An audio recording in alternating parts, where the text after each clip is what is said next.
جانەوەریکی زۆر باشە وەرە حیوان وەرە وەیە خوددا مەیمونێکی جوانە باشیاییکە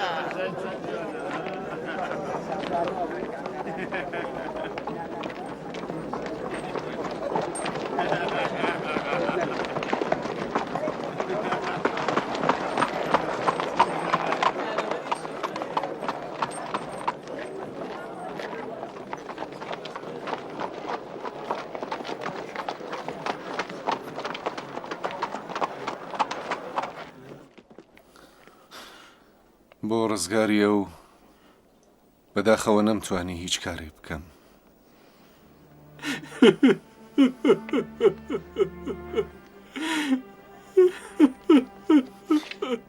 ئێوە خۆتان دەتانزانی کە تاوانی ئادۆنیا قورس بوو وازگارکردنی نەدەگونجا. ئارە و کاتێکە هەڵیان گرت ئێری بەتەمای نەبوو ڕۆمیەکان ڕام بە هیچ کەس ناکەن.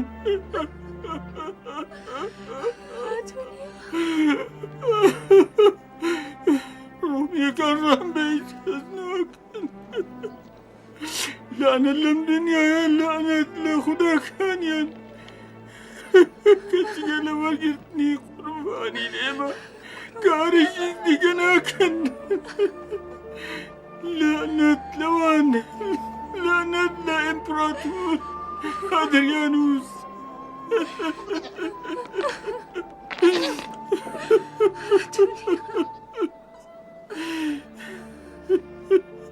تەرمەکە چی لێ کرد؟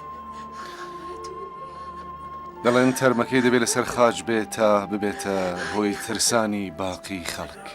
خۆزگە تەرمی لە خاج دراویان پێ ئەداینەوە.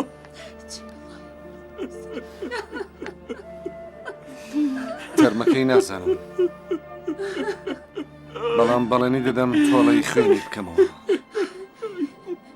من بەڵێنیتان پێ دەدەم. وای ئاگاتان لێ بێ، دڵنەوایی بکەن.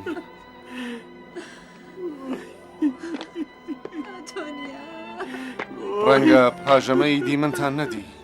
بۆ هەمیشە خوداحافیز.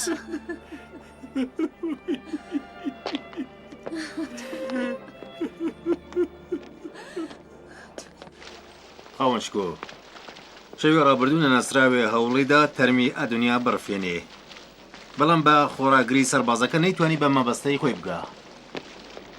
یانی ئەم شارە ئەوەندە ناهێمنە؟ ئێوە چه غەڵەتی دەکەن؟ بڕۆ بەڵگەکانی پێویستیژی ماکسیمیلیان خڕکەوە ماتیوس. بەڵگەکانی باش دژی ماکسیمیلیانوس دەبێت لەلای ئیمپراتۆر دیمەنی ڕاستەقینەی ئەو دەرخەم. بڕۆ ماتیوس بڕۆ.